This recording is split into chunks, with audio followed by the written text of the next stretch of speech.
Hello everyone, मैं doctor प्रगति गुप्ता और आज इस वीडियो में हम बात करने वाले हैं कुछ ऐसी टिप्स के बारे में जो ब्रेन का सर्कुलेशन है वो बेटर रहे।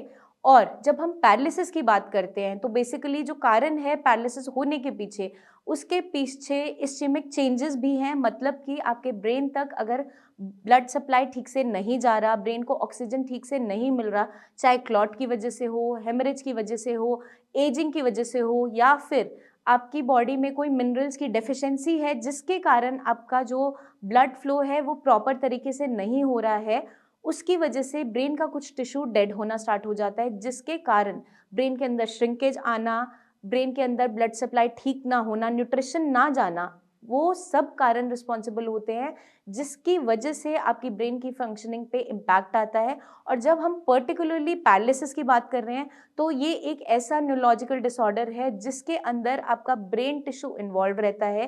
ब्रेन का अगर कुछ हिस्सा डेड हो गया है तो आपकी जो बॉडी की फंक्शनिंग वो कंट्रोल कर रहा था, उसके अंदर लॉस देखने को मिलता है, या फिर उसकी मूवमेंट्स कुछ समय के लिए हैम्पर हो जाती है। तो जब भी ऐसी दिक्कतें देखने को मिलती है, इसको सही करने के लिए, या फिर ये दिक्कतें ऑलरेडी आपकी बॉडी में आए ही ना, प्रिवेंशन के तौर पे हम कुछ टिप्स को फॉलो कर सकते हैं। जैसा कि हमने सुना है, a healthy mind stage in a healthy body. तो हमारी बॉडी को हेल्दी रखना बहुत इंपॉर्टेंट है, तभी हमारा ब्रेन भी हेल्दी रहेगा।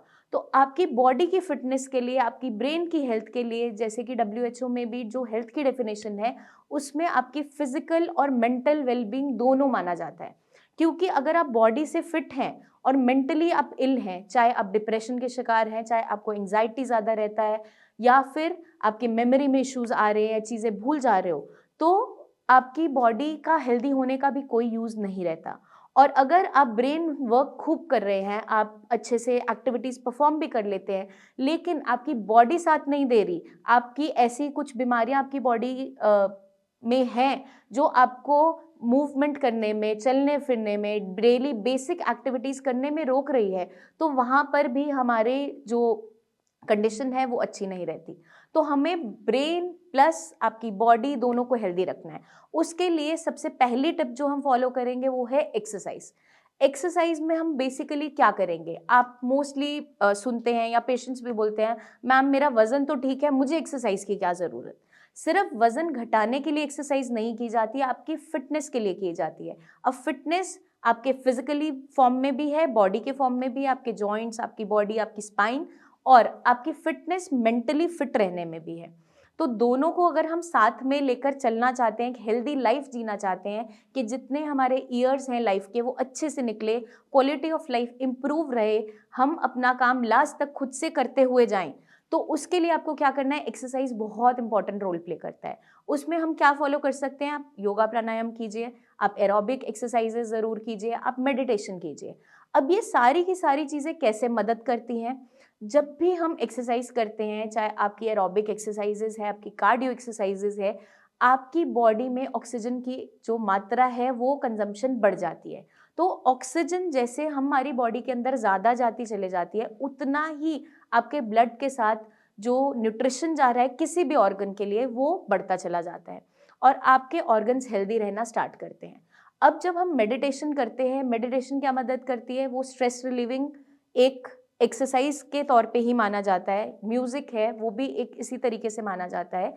तो मेडिटेशन क्या हेल्प करती है, आपके मेंटल जो फिटनेस है उसको प्रमोट करती है, आपके स्ट्रेस को कम करती है, आपके मेटाबॉलिक डिसऑर्डर्स है, जितना भी बीपी, शुगर, थायराइड, जितने हार्मोनल इम्बैलेंसेस है उसको अ, ठीक करने में मदद करती है, प्लस आपको फोकस रहने में हेल्प करती है। तो मेडिटेशन बहुत इंपॉर्टेंट रोल प्ले करती है आपकी माइंड की डेवलपमेंट के लिए, आपके ब्रेन को हेल्दी रखने के लिए। अब जब हम ब्लड सप्लाई की ही बात कर रहे हैं तो उसके अंदर आप जितनी भी एरोबिक एक्सरसाइजेज करते हैं, चाहे आपका रनिंग है, जंपिंग है, साइकिलिंग है, या स्विमिंग है, या कार्डियो एक्सरसाइजेज जितनी भी आपकी है, आप जॉगिंग कर रहे हैं, रनिंग कर रहे हैं, जिसमें आपकी बॉडी की एक्टिविटी बहुत ज़्यादा इन्वॉल्व है, वो क्या मदद करती है, आपकी बॉडी की स्ट्रेंथनिंग करने में, आपकी स्पाइन की स्ट्रेंथनिंग में योगा बहुत अच्छा रोल प्ले करता है, आपकी स्पाइन की फ्लेक्सिबिलिटी में।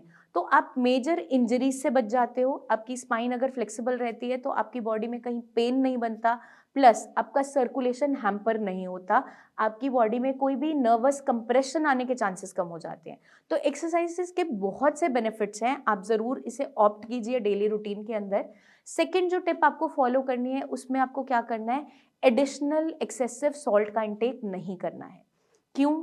क्योंकि जो आपका बढ़ता हुआ ब्लड प्रेशर है वो आपके जितनी भी वेसल्स हैं उनकी नैरोइंग करनी स्टार्ट कर देता है। जितनी भी आपकी खून लेकर जाती हैं आर्टरीज ब्रेन तक, उनकी नैरोइंग होने लग जाती है, हार्डनिंग होने लग जाती है, जिसकी वजह से आपके ब्रेन तक कोई भी ब्लड फ्लो प्रॉपर तरीके से नहीं जा पा रहा होता है। उस कंडीशन में भी आपके ब्रेन में डैमेज आना स्टार्ट होता है, आपके ब्रेन टिश्यू हैम्पर्ड होते हैं और आपकी जो बॉडी की फंक्शनिंग है वो कम होती चली जाती है। तो अगर हम चाहते हैं ये सारी कॉम्प्लिकेशंस ना आए, तो अपने बीपी को मैनेज करने के लिए आप एडिशनल सॉल्ट अपनी डाइट से कट डाउन करेंगे। वो किस फॉर्म में कर सकते हैं, जो हमें चीज़ें ज़रूरत नहीं है डेली रूटीन में अपनी हेल्थ के लिए खाने के लिए, जैसे अचार है, चटनी है, पापड़ है, या सैलेड्स के ऊपर हम एक्स्ट्रा सॉल्ट डाल के खाते हैं, चाट मसाला डाल के खाते हैं, या फिर फ्रूट्स के ऊपर डालकर खाते हैं, तो हम उसे कम करते करते बंद कर देंगे, क्योंकि इनकी ज़रूरत हमारे बॉडी फंक्शंस को मेंटेन करने के लिए बिल्कुल भी नहीं है। सॉल्ट की ज़रूरत आपकी बॉडी के लिए होती है, आपके मसल्स को स्ट्रेंथ देने में, आपके इलेक्ट्रोलाइट को बैलेंस करने में इंपॉर्टेंस है, डाइजेशन में इंपॉर्टेंस है। तो हम अपनी डाइट में लिमिटेड सॉल्ट जो खाने के अंदर इस्तेमाल कर रहे हैं बस उतना ही रखेंगे, एडिशनल एक्स्ट्रा सॉल्ट नहीं डालेंगे, ताकि हमारा बीपी इन चेक रहे और हम इन सारी बीमारियों से दूर रहें।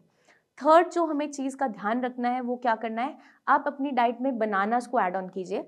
बनानास के अंदर क्या होता है, पोटेशियम की मात्रा काफ़ी ज़्यादा होती है, और पोटेशियम क्या मदद करता है, वो एक डायूरेटिक इफेक्ट भी देता है आपकी बॉडी को और आपके बीपी को कंट्रोल करने में मदद करता है। तो जैसे हम कोकोनट वाटर की भी बात करते हैं, उसके अंदर भी इलेक्ट्रोलाइट्स काफ़ी ज़्यादा होते हैं। तो आप banana and coconut water daily routine में ऐड ऑन कीजिए, ताकि आपके जो ब्रेन के फंक्शंस हैं वो अच्छे बने रहें, आपका ब्लड सर्कुलेशन अच्छा बना रहे, और जितनी भी बीमारियां हमारी सर्कुलेशन से रिलेटेड है कि हमारे ऑर्गन्स तक ब्लड सप्लाई अच्छी नहीं जा पा रही, वो इम्प्रूव होनी स्टार्ट हो जाती है। और जब हम पैरालिसिस की बात कर रहे हैं तो इसमें भी ट्रेमेंडस रिजल्ट्स हैं पेशेंट की रिकवरी में इवन। बस हमें क्या ध्यान रखना है, अगर आप डायबिटिक हैं तो आप बनानास का इस्तेमाल नहीं करेंगे। अगर आपकी शुगर लेवल्स इन चेक है तो हम बनाना एंड कोकोनट वाटर यूज़ कर सकते हैं। और डायबिटिक पेशेंट में भी अगर शुगर वैल्यूज़ इन चेक आ रही है, आपका HbA1c इन कंट्रोल आ रहा है, तो हाफ अ बनाना अगर आप ले भी लोगे तो दिक्कत नहीं देगा। तो आपको बस ध्यान रखना है कि अपने शुगर वैल्यूज़ को चेक करते हुए हर काम करना है।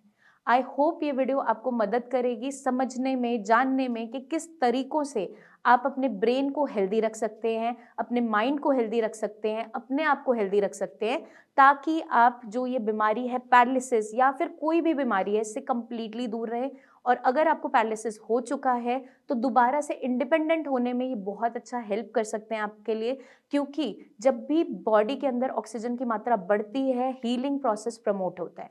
तो अगर हम चाहते हैं ब्रेन में न्यूरोप्लास्टिसिटी स्टार्ट हो जाए, आपकी हीलिंग स्टार्ट हो जाए, तो आपको ये सारी चीज़ें परफॉर्म करनी है और इन चीज़ों का खास ध्यान रखना है। जल्दी ही मिलेंगे नेक्स्ट वीडियोस में, तब तक के लिए इन सारी टिप्स को फॉलो करते रहिए। कमेंट करके ज़रूर बताएं कि आपको क्या बेनिफिट मिला, और अगर आपकी कोई भी क्वेरीज हो तो अपनी जो प्रीवियस रिपोर्ट्स हैं उसको आप व्हाट्सएप करके सेंड कर दीजिए।